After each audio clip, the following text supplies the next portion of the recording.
So one of the things that we wanted to start with today is talking about why we talk about advocacy. And that is one of the kind of good places to start because we don't always acknowledge or explicitly talk about why advocacy is considered an issue within Sea Grant. And so as Jim Fawcett, who's at USC Sea Grant and has been an extension for a long time, and I have started to work with the Sea Grant Extension Assembly on these issues, we really think that it's important to start with the bigger picture about what work Sea Grant does, what resources we work with, and why we're talking about advocacy and thinking about these issues. And so that will be the place where I want to start today.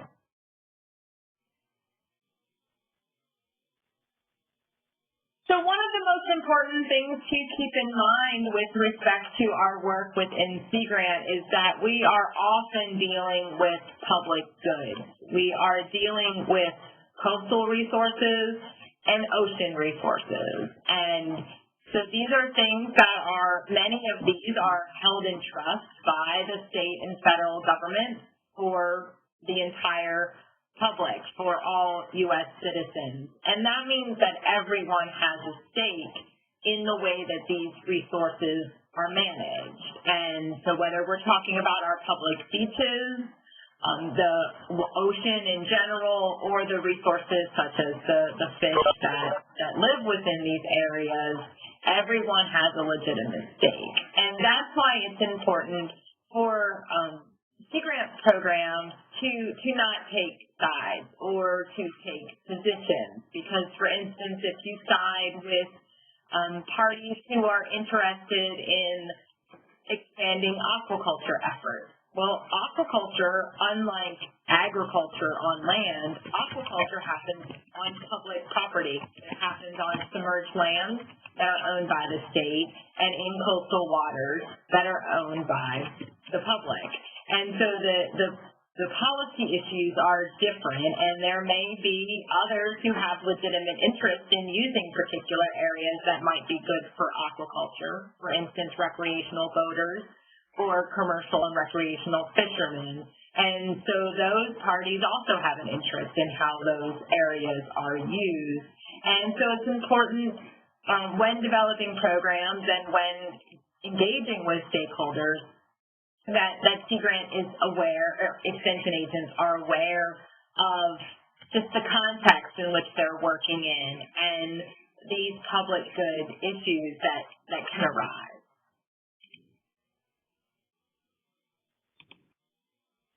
The other thing, of course, why advocacy comes up is because there are some legal restrictions on what we can do.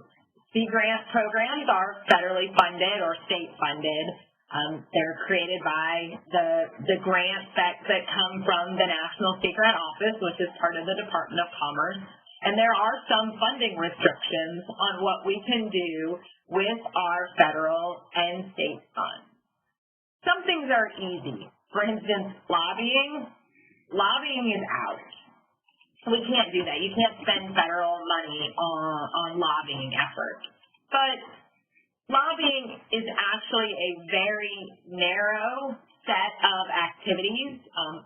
Legally, lobbying only refers to directly attempting to influence the outcome of an election or the passage or failure to pass of legislation. And so on a day-to-day basis, most of us that are involved in the extension work probably aren't going to be in the situation that would be considered true lobbying. You're not going to be trying to influence a state or local election. You may be involved in some policy making that involves state legislation, for instance, and so you have to be careful in how you interact with state legislatures or local government officials if it is related to the passage of legislation. But that relates to a pretty narrow band of activities with respect to the funding restrictions that are on your grant. And of course, universities have lots of policies that are set up to avoid these type of issues, and all of the Sea Grant programs, because they sit within their universities, have to follow those restrictions. But there are a lot of situations in times where Sea Grant extension agents may have been called to testify on particular pieces of legislation, and that's not lobbying. If you are called to testify, you are able to go and testify, but in those situations there may be perception problems, depending on who is asking you to testify and what the questions being raised by the legislation are. And so that's something we'll come back to in a little bit.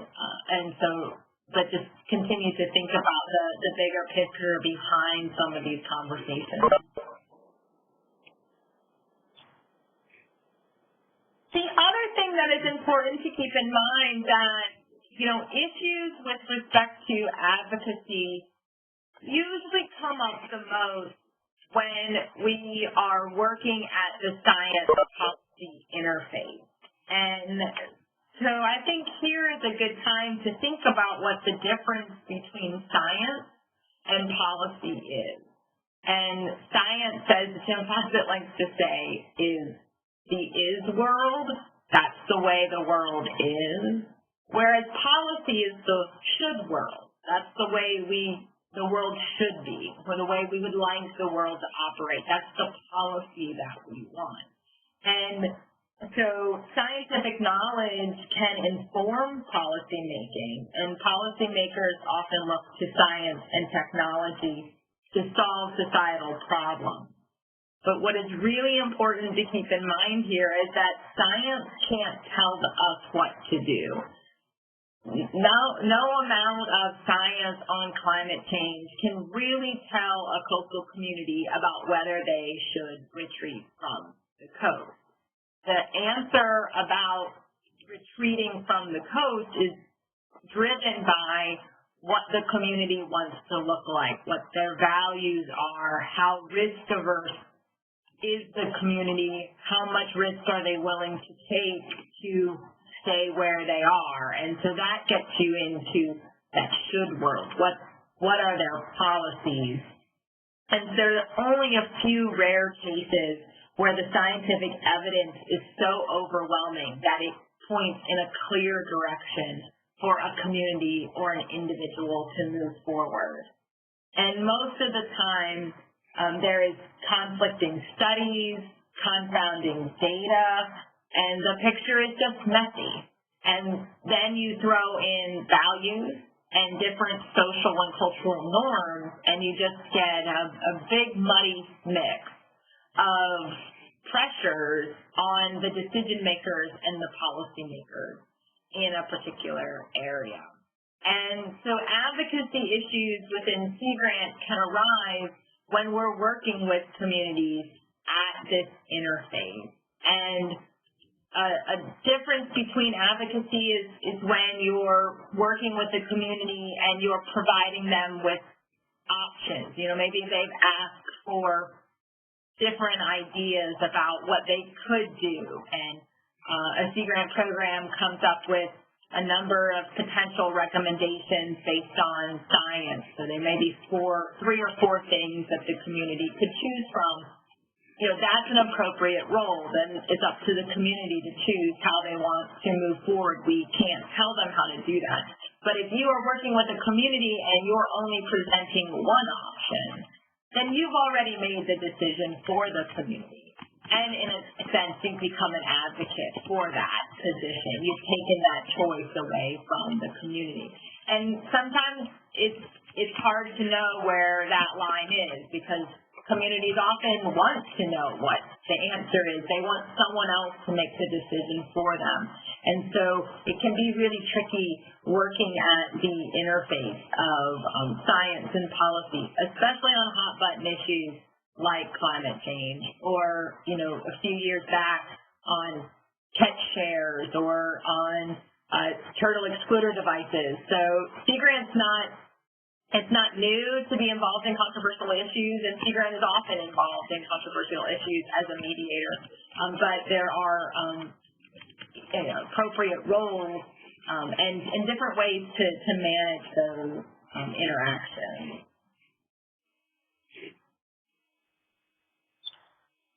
The other thing in the background that can cause problems for Sea Grant extension programs and agents is the rising issue of scientists as advocates. And many of you are probably scientists. You came from science programs, graduate and undergraduate programs.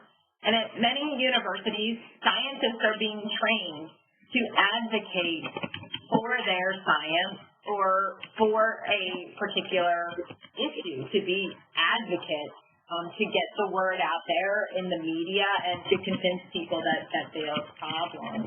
And that is completely appropriate. Scientists working at academic and other institutions have every right to go out and advocate for their research or for more funding or for anything that they feel passionate about.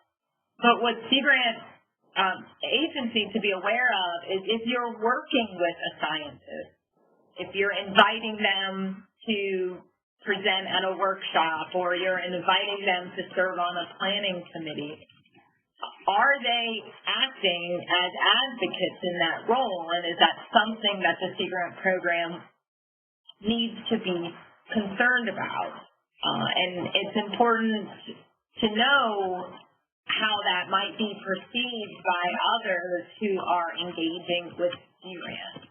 So we recommend, as one of our best management practices that we'll come back to, is that anyone who is using science in their programming to be aware of the role that the scientist is taking and whether the scientist is limiting their comments to their field of expertise. This happens a lot with climate change. Someone may have a PhD, but it might not be in climatology. It could be in geology or even, which is the least connected, but maybe something like fishery science. And they may not have the expertise in climate science to be able to really talk about a particular climate science issue. Are they disclosing any conflicts of interest that they might have? I mean, this could happen with respect to deer technology, or something that, faculty members often have other businesses, consulting businesses, and they may have some conflicts of interest that are relevant to whether or not they are, considered advocates on a particular issue. With scientific studies, are they discussing the weaknesses and limitations of their studies, which is a sign of more kind of well-respected science to actually discuss the weaknesses and limitations of your studies? And are they acting as a private citizen? There may be times that a scientist wants to take a position as just a member of their community and are just acting as a private citizen. And at that time, they may want to be very passionately involved in a particular issue. But you need to be aware of that if they're also involved in your programming and working on your project, as that can cause perception problems and may even lead people to think that Sea Grant is being advocates because they are engaging or promoting the work and views of particular scientists. And finally, the last kind of big picture issue is just the overall politicization of science. And we see that every day in the media and in politics that, science gets inserted into the middle of political debate, partly because, as I mentioned, often people want science to give them the answers, to be able to answer those hard policy questions. But it really can't do that. But they also use science to try to bring legitimacy to their political arguments. But they, cherry pick data at sometimes. Data can be mischaracterized. Scientific studies can be mischaracterized and done so on purpose to try to, move forward a particular argument or a particular policy. It's also sometimes people argue morals through science. It's actually a value dispute. So, for instance, for climate change, what do we do in response to the changing climate? That's more of a policy value choice than science choice, what we actually do. How much money do we spend to try to address climate change or adapt to climate change? How aggressive should we be? And those are value judgments versus science judgments. So those are some of the foundational issues, and so I think I'll take a moment there while I'm switching things out and see if anybody has any thoughts or questions with respect to anything that I've discussed so far.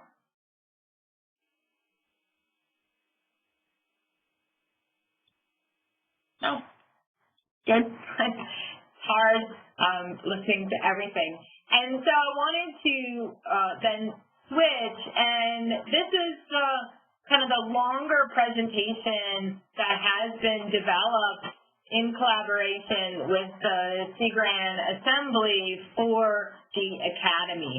And so this will touch on some of the things that I've already talked about, but go into greater detail with respect to how it might actually influence your work as Sea Grant extension agents, or I know some of you may be in other roles in communications and education, and similar issues come up. But again, we're almost always talking about these issues when we're at the interface of science to policy, when we're trying to connect science to policy. So the tensions are between being neutral and being advocates. And there are really two different forces. And so many of you, depending on how long you've been around, you may have heard someone say, well, Sea Grant agents are neutral. We're neutral brokers of information, which is not entirely true. And others will say, well, we're advocates. We advocate for clean water. We advocate for more fish in the ocean. And so why would you say that we're not advocates? And so that's the tension there along that continuum between neutrality and kind of being an advocate. And so I wanted to first look at what are the pressures keeping us from being neutral. And I think one of the biggest issues is that none of us are neutral. We're not on a personal level. We all have our own dreams and views of what our communities should look like, what our country should look like. We have values and hopes and wishes. And so on a personal level, we're not neutral, and we can't be neutral. Most of us probably came into this job because we cared about the environment or cared about coastal communities, cared about fishermen, and so we're passionate about certain things. And so that is one of the reasons why we are pulled away from neutrality, is that the challenge for us as Sea Grant personnel is not to make ourselves neutral, but to ensure that our programs and projects are neutral. And as we do our work, we need to be aware of how our own values and goals impact our views of the world. And this can happen, we can get ourselves in an echo chamber where we just surround ourselves with people that think like us and agree with us, and we don't always see the other side of the story. And it's important when developing Sea Grant programs that we're aware of the other views that are out there and the other sides of the issue. Even if you don't necessarily agree, it's important to understand all sides of an issue or an argument in order to design effective outreach programs and materials.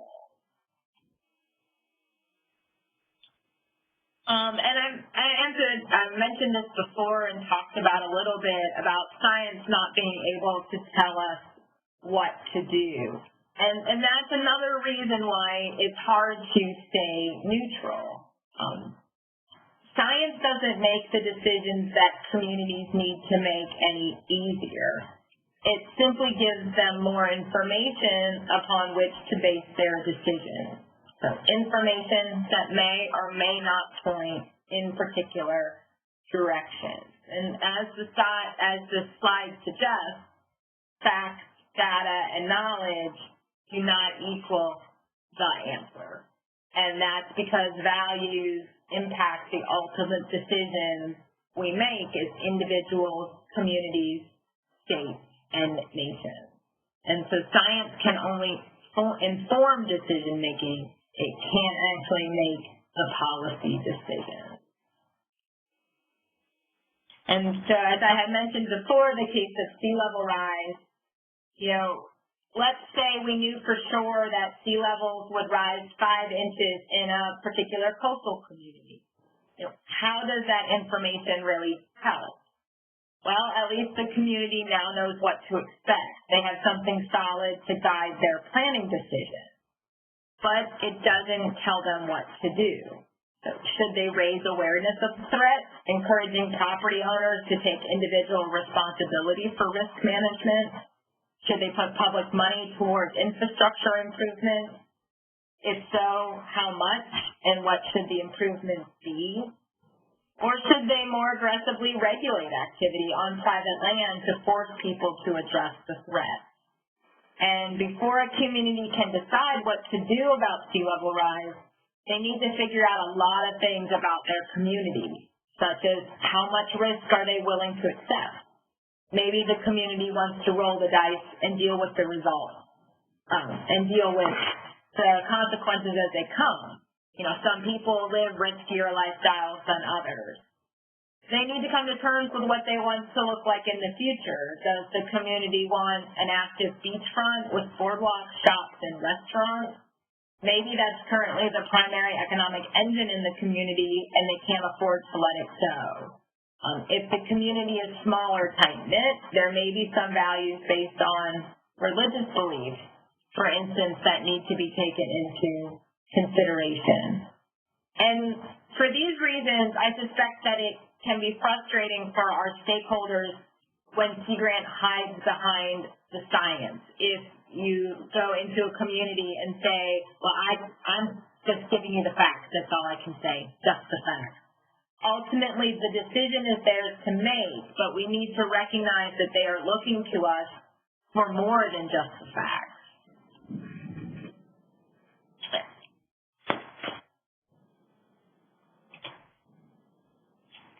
And I said this as well about science is often politicized, and even if Sea Grant extension personnel could just deliver the facts, they wouldn't necessarily be neutral for this reason. And the issue of scientists as advocates. Scientists are human, just like the rest of us. They view the world in particular ways. Personal values, morals, and ethics impact how science is conducted, how science results are interpreted, and drive arguments about how those results should be used. There's nothing wrong with this at all. Scientists should be allowed to test theories and explore questions that they are passionate about. But it's naive to suggest that in areas where science is needed to inform policy, that scientists can and do remain above the fray. And as I mentioned, they are being encouraged to advocate for their science and their research results, and so they are involved in the kind of policy debate. And again, there's nothing inherently objectionable about this activity. University researchers have the academic freedom to speak freely about their findings and can speak as loud and as often as they wish. but we have to be aware in those cases where science becomes a proxy fight for a political goal, when it becomes politicized. And Sea Grant programs can easily be drawn into these proxy battles, especially as we are encouraged to work on emerging NOAA priorities, that is, national political priorities, such as marine spatial planning, which was a couple years ago, drifted a bit away from the kind of forefront now, and climate adaptation. And other things to keep in mind is it's impossible for one person or even one program to stay on top of the best available science in any field, let alone all the fields that are relevant to Sea Grant programming. And Sea Grant needs to draw on the expertise of natural science, social science, economics, law, and public policy. And I think it's important that we admit that we might not know what the best science is, and that we may need to spend time and money to compile that information to inform our programming. And that goes back to that idea of the echo chamber. And Sea Grant personnel have to be careful as well to not misuse science by cherry picking or mischaracterizing the data or results to achieve our desired end. And that's in addition to the risk that the science we use, even if we're using it in the most conscientious manner, that science itself could have been politicized. So we could unwittingly share scientific studies or reports that have been produced with an underlying agenda. And even when we know we are sharing the best scientific information available, the information we put out there can be misused by individuals, decision makers, and politicians, and we can be tainted by association with controversial issues like climate change and catch shares. And it isn't always possible to control the use of our information and products, and fear shouldn't stop us from working on controversial issues. But we need to be aware of them, as sometimes, those potential problems can be anticipated and managed as long as they're on our radar screen and we know what to expect or to be looking out for. And so all those things are pushing Sea Grant extension agents towards advocacy, away from neutrality. But there are things that we can do in our work that bring us back towards the middle to move us away from being advocates. Now, one of the questions that I got a lot when I first started doing this work is, are Sea Grant extension agents advocates? And I received answers on both sides. And the lawyer answer in me was, well, it depends on your interpretation of advocacy, whether or not we're advocates. The definition of advocacy is the act or process of advocating or supporting a cause or proposal. And so it's unlikely that a Sea Grant agent would actually consider themselves an advocate in that type of definition. But we are encouraged to work in certain areas: resilient communities, healthy ecosystems, sustainable seafood. These are broad areas, and who's going to object to more sustainable seafood? And so the term advocate can mean different things to different people. And when someone says we're advocates, they may not have that particular definition in mind. And they may just be using the term in a more general sense, such as advocating a position. And there are times when it may be appropriate for us to be advocates. For instance, when you're dealing with the science policy interface, if there's a policy that has been enacted through the democratic process, for instance, Congress has passed a bill or NOAA has issued a regulation, that policy is now adopted and it will be implemented through the political process. If Sea Grant extension agents are informing their stakeholders about that new legislation or regulation and trying to help implement that in the community because that's now the law, that's not being an advocate. You're simply informing and working with the communities to implement what is now the law of the land. But when you're doing that, there may be people that say, well, you're being advocates for NOAA policy. You're advocating for, this new deer restriction. But, that's not really the type of situation that we're talking about here. Oops, went the wrong way. Sorry, making everybody sick. And so that really led us to talking about non-advocacy as a best practice, that Sea Grant extension agents should strive to practice non-advocacy. It's not a clear, bright line between advocacy and non-advocacy, and where you draw that line is going to be different depending on what program you work in and what issues you work on, because every situation is a little different, and what might be considered advocacy in Louisiana might not be considered advocacy in Washington State. And it's because of where the community is and where they kind of live on a particular environmental issue. But non-advocacy is important as a best practice on a professional level because we have a professional responsibility to serve all stakeholders as publicly supported programs. I mean, our jobs and positions exist because of public money and taxpayer support, and we're based at state universities, and so there's professional responsibility there to that. Now, the National Sea Grant Office doesn't have a policy on advocacy. That's really arising from within the Sea Grant Extension Assembly and the professional network of extension agents. But there is a NOAA code of scientific conduct, that NOAA-funded researchers need to follow that can provide some information and guidance on these issues. For instance, that, covers things like publishing, your data so that is publicly available. And there's also, as I mentioned, the funding restrictions. And we know the things to stay away from, like partisan positions, lobbying, dismissing other voices. And so it's really about protecting your credibility and your job. That by accepting non-advocacy as a best practice, extension agents can protect their credibility with stakeholders and their jobs. Now, saying we should practice non-advocacy is one thing. Actually implementing that practice is another.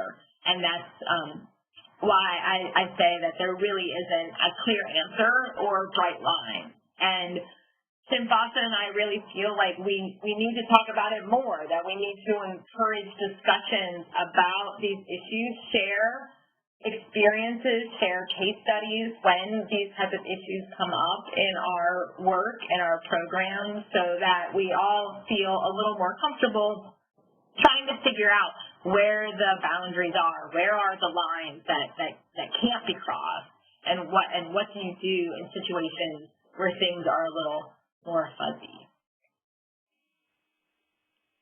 Now, one of the things, this is just one aspect of it. This does not address all of the various things that cannot come up with respect to advocacy. But one thing that can help as a best practice is to clarify and expand the scope of choice that's available to decision makers.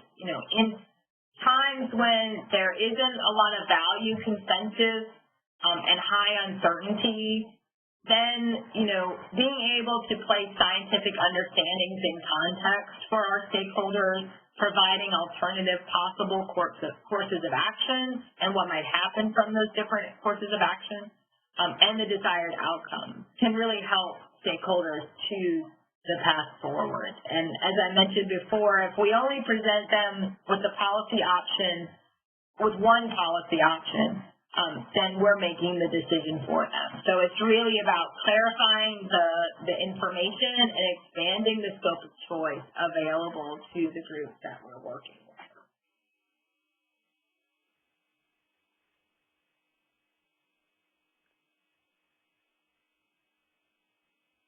And so that was just kind of the formal aspect of the presentation. And so I'll stop sharing the screen now, because that way I can see the chat function and kind of open it up to see if anybody has thoughts or questions or things that they would want to share.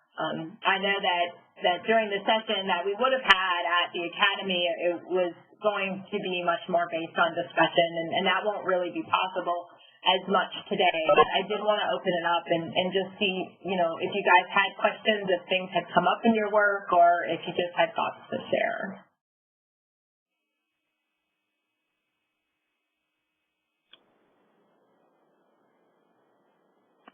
Stephanie, this is Jen Oxwell from Wisconsin. Hi, Jen. Hi, I missed the very beginning, so I'm sorry if this is redundant in any way, but I have been really thinking a lot lately about this advocacy issue, and in particular, feeling the need to begin advocating for what the role of science in society really is. I feel like increasingly there's sort of less and less appreciation for how science is an important tool or can provide sort of an important foundation for decision making. It's almost been reduced, like expertise or knowledge has almost been reduced to just sort of, well, that's that person's opinion, and I have my opinion that I can just make up out of thin air. There is a difference between facts that are derived through a scientific process and somebody's imagination. And I don't know if you've had these kind of conversations at the national level, but I mean I'm seeing it in my state, but definitely in like national media, you see these sort of conflicts all the time. And I'm just curious how you might tackle that issue or that view of how Sea Grant might advocate. Mm-hmm. Yeah, Jen, I don't think that anybody has really talked about that specifically on the national level, but I think that's a really good question and a really good issue. And I think I'm not so sure that I know you used the phrase advocating for the role, but I think that might be one of those areas where it would be appropriate for Sea Grant to be involved in those discussions. I think it's similar for me. So here at the National Sea Grant Law Center, because we're lawyers, there's often a lot of different opinions about the role of law and how law can be used to address problems in coastal communities. And so we do a lot of presentations about the history of certain legal issues and what, why things were set up the way they were, and that law can be a mechanism through which to solve problems. So I think fundamentally the issue that you raise is a legitimate education issue of what historically the role of science has been in society, and that we appear to be losing that. And I think where the advocacy issues would come in and may raise questions is if at the end of that discussion, a particular Sea Grant program would say, this is the only way to solve that problem, and we're going to kind of tell everybody that this is the only way that we can get back to that appropriate role. If that makes sense, that makes total sense. But just absent of that last step, right? Yeah, I hear you. Mm-hmm. We'll leave that issue for now. Thanks. Yeah.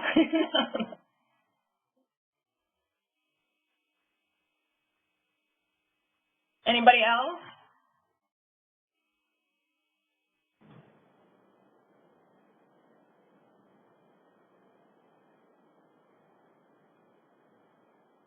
Hi, this is Joe Taberzi from California Sea Grant.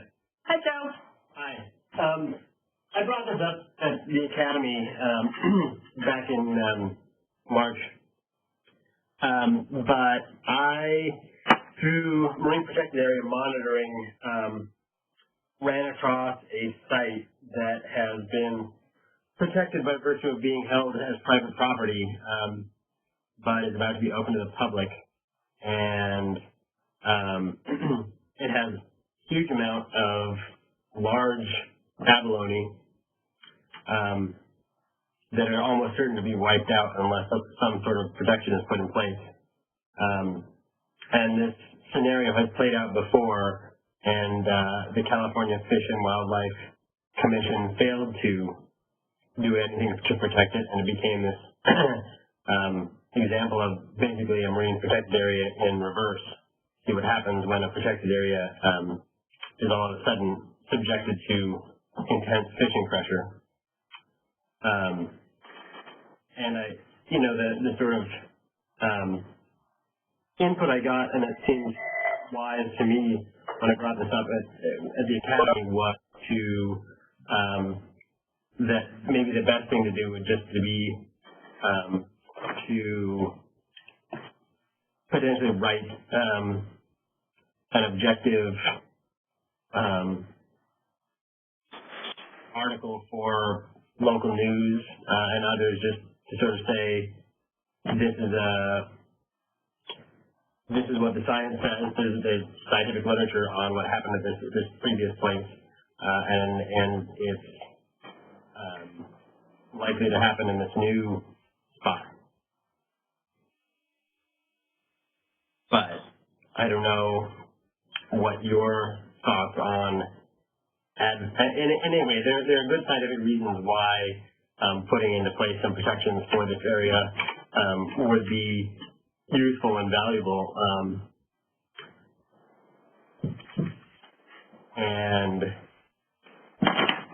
But anyway, advocating for its protection is being an advocate, but sort of making all the stakeholders aware of the situation, I don't know, could be perceived by some as advocacy in itself.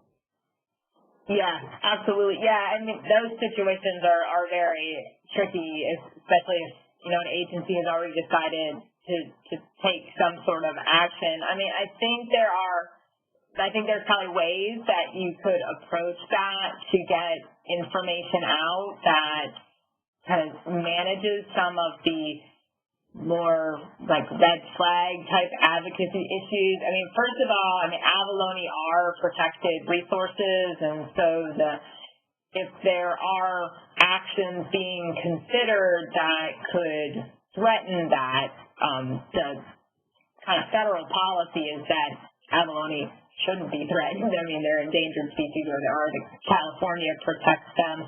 I think that this is one area that potentially, it is actually about expanding the range of choices for decision makers, because the default may be, well, it's better to have these areas open to public use. They're public areas, but there are some situations where private ownership has resulted in greater protection, and that's often the minority viewpoint.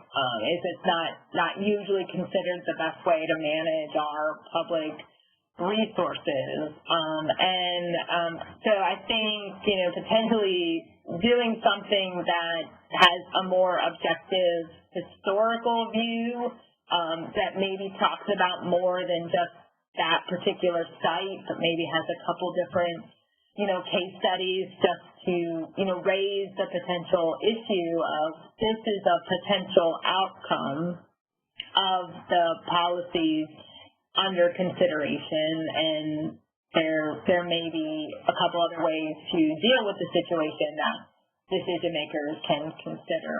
I think in our discussions with folks, where that type of thing becomes advocacy is if you then take a position that something shouldn't happen, that it absolutely should not be open to public use, versus, well, what are the potential options to mitigate or manage the impact that would come from opening that to public use? Okay, I mean, it's tricky because the default outcome would be that there would be no additional protection put in place. It will become public, and the abalone will be pretty much gobbled up because there's a sport fishery for red abalone in this area. And so just by raising the possibility of some kind of protection for them that the Fish and Game Commission could do, but they're a political body. In some, but in some ways of thinking that could be viewed as advocacy in itself. Yes, and there's always that risk. That's one thing that Jim Foss and I do talk a lot about, that there is a difference between being advocates in the sense that we're talking about, actually taking an advocacy position, and then being perceived as being an advocate. And there isn't much that we can do about the perception, except try to implement our program taking into consideration the best management practices that programs have developed. And so if you write an objective piece on a particular issue, yes, there are always going to be individuals on either side that perceive even the acknowledgement of that issue as advocating for or against something. And there's really not much you can do about that, except I think it's important to acknowledge that might happen, and to talk with your program leaders and other people in your Sea Grant program and see whether this is something that you feel that information needs to be out there. And if that's the decision that's made, then it's not, the perception of advocacy doesn't turn you into an advocate. Okay, thank you.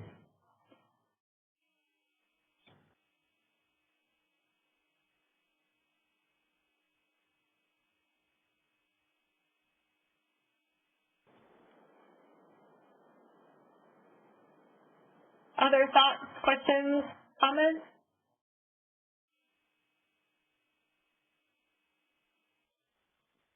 Hi, this is Jen again from Wisconsin.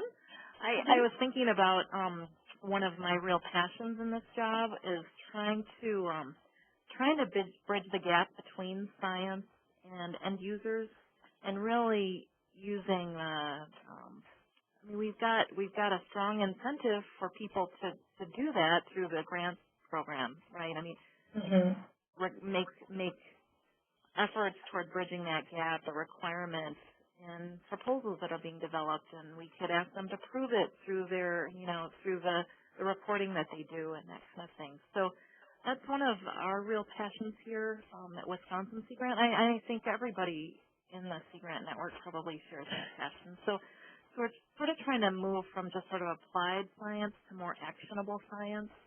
And there's no straightforward recipe on how to achieve that. And so already we're working with researchers a lot one-on-one, and so for their particular project or issue, how they might bridge that gap.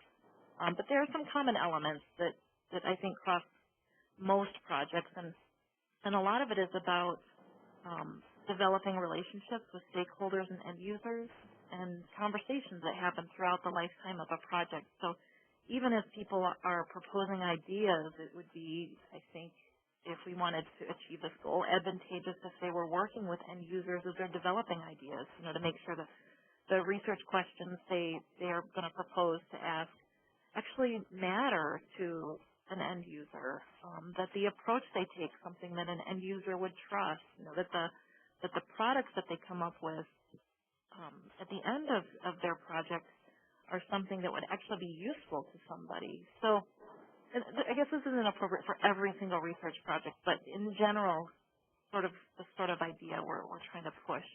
And I could see where trying to bridge that gap between sort of science and society, we could bump into this issue of advocacy by our PIs more and more. So I guess my initial thoughts just on dealing with that challenge that might go along with, I think, this great push and what would be very beneficial to the world if we could achieve, is to acknowledge that that pitfall maybe. You know, a talk like the one you gave today, Stephanie, just sort of to even outline what advocacy looks like, and to again ask them or challenge them to bridge that gap, but to do it in a way that they're providing tools and information to people who of all different values come together to figure out for their community what the best thing to do is.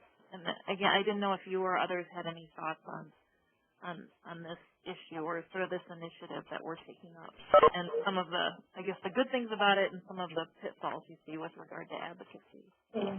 Yeah, I think, that's really interesting, and I think it's important to share, like, the ideas of, you know, how different programs are approaching their research, because the way you describe that as being community-driven, I think could be really interesting. And if you have the community support and this is what they're saying that they want or need answers to, then you are addressing, you're working with them. That's stakeholder-driven, and I think that would be quite appropriate for a Sea Grant. But I could see how an individual researcher maybe doesn't engage as much with a community, but is saying, we're going to achieve this goal.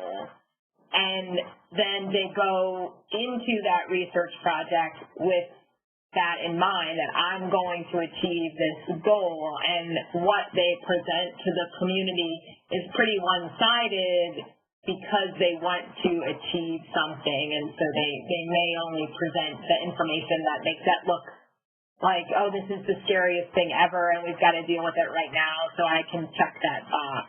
And we've had the discussion more outside of the research area, and in the sense of, this has been talked a lot about because we have certain performance measures that we are evaluated against that are established by our funding agency. NOAA has some very high-level performance measures and metrics that they require us to report on, and then the National Sea Grant Office has some of their own. And some of them include number of communities that have adopted policies based on Sea Grant work.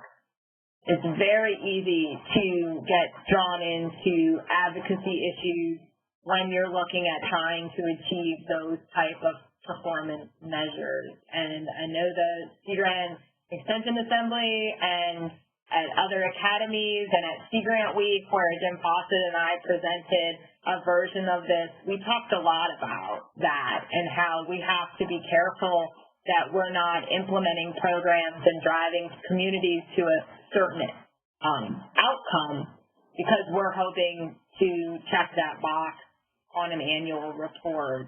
And so what goals you identify and how you identify them can make a big difference, I think, in whether you can head off advocacy issues or whether you end up right smack in the middle of them. Thank you. Mm-hmm.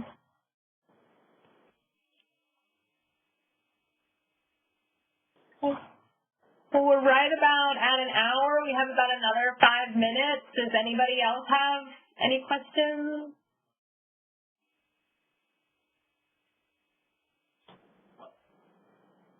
Well, if not, I wanted to, and before we end, I want to say that I am happy to talk to anybody at any time. I'm always curious about what issues people are confronting.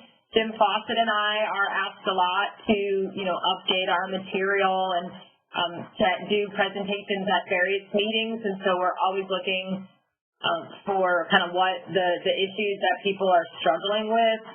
We have also been kicking around the idea of trying to start some sort of discussion board that would just be some free open space for anyone in the Sea Grant to talk about these issues and to try to come up with some best management practices. I mean, the range of issues that are out there that we don't have time to talk about today, including, well, what do you do if you're asked to serve on a nonprofit board and the board takes votes on certain issues? Does that cause advocacy problems? There's so much that we face on a daily basis in our work. And so feel free to email me or call me anytime. In addition, for those of you who don't know about the National Sea Grant Law Center, we are funded to do legal research, education, and outreach for the entire Sea Grant network. We have an advisory service where we answer legal research questions for extension agents and others in Sea Grant programs. So, for instance, if you're getting a question, we get a lot of, if you're trying to do a new program and someone says, oh, you can't do that, it's against the law, or it's a taking, or a new law is passed in your state and you want to do some outreach on it but need a little help in getting the materials together, we're happy to help about that. All of our previous advisory requests are on our website. You can scroll through them all, see the type of questions that we answer. You can sign up for our newsletters. And so I know many of you are new and may not know the whole range of options that we have, but I'm happy to answer any questions about that. So email me or give me a call at any time. But thanks again for joining us today. We'll have a recording as soon as I figure out how to download it and access it and get it online. I'll get it out to those that weren't able to join today, or if you wanted to review it at a future time. So thanks again.